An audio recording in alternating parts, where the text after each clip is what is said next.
Осы кезеңде адам денсаулығына қауіп тудыратын аурудың бір түрі бар. Лишманиоз деген көбіне құм тышқандардың тарайтын індеттің ошақтары еліміздің оңтүстігінде жиі кездеседі. Былтырдан бері біздің өңірімізде жұқпалы тері ауруының бұл түрі тіркелген жоқ. Дегенмен тиісті сала мамандары қалаға қарасты Иіркөл ауылында сақтық шараларын жүргізді.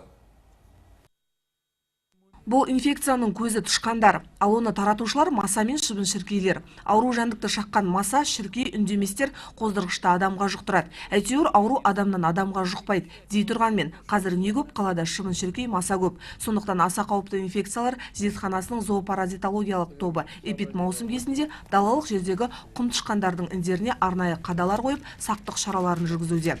Ол үшін мынадай қағаздарды індердің аузына қояды да, оған шыбын-шіркей келіп жабысады. Міне осылайша жиналған індет таратушыларды арнайы зертханаға апарып құрамын тексереді. Лишманиоз ауруының тікелей тасымалдағыштары матахандардың, яғни москиттердің өсіп өнуіне ауа райының қолайлылығы.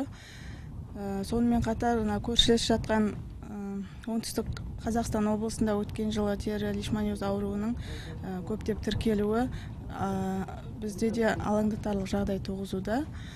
Соған байланысты бізде жыл сайын осы үнсіз масаларға ұлттық сараптама орталығының зоопаразитологиялық тобы мамандары және аудандық бөлімше энтомологтар тарапынан осы москиттерге жүйелі және жаппай есептер жүргізіледі. Жиналған москиттерді зертханаға әкеліп, олардың арнайы микроскоп құрылғысы арқылы түрлі құрамы анықталады. Ұлттық сараптама орталығының энтомолог мамандары жыл сайын қала аумағында тұрғын үй қора-жайларда москиттерге қарсы жүйелі есеп жүргізіп, жағдайды бақылап отырады. Биыл да қауіпті ошақтар назарға алынды. Тұрғындардың назарына салатынымыз, яғни осындай жаз мезгілдерінде, әсіресе елді мекендерде санитарлық жеке басын тазалығын сақтау, москиттерден барынша қолдану шараларын жасау, яғни ол үшін тор терезелерді пайдаланып, масаханаларды ұйықтар кезінде масахана пайдалану керек.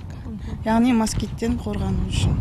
Мамандардың айтуынша, адамдар арасында лишманиоз ауруының екі түрі кездеседі. Тері лишманиозмен ауырған адам 1 жыл, ал ветеринарлы лишманиозды жұқтырған науқас 2 жыл бойы диспансерлік бақылауда болуы тиіс. Терімен ішкі ағзаны қатты зақымдайтын аурудың бұл түрі ұзаққа созылатын болғандықтан, дер кезінде медициналық көмекке жүгінген абзал. Ең дұрысы, тұрғылықты жерде санитарлық тазалықты қатаң сақтай отырып, терезелерге москит өткізбейтін тор қойып, масаханаларды пайдалану қажет. Арайлым Бәжігітова, Иса Шәріпов, Қанат Махамбетов, Қазақстан, Қызылорда телеарнасы.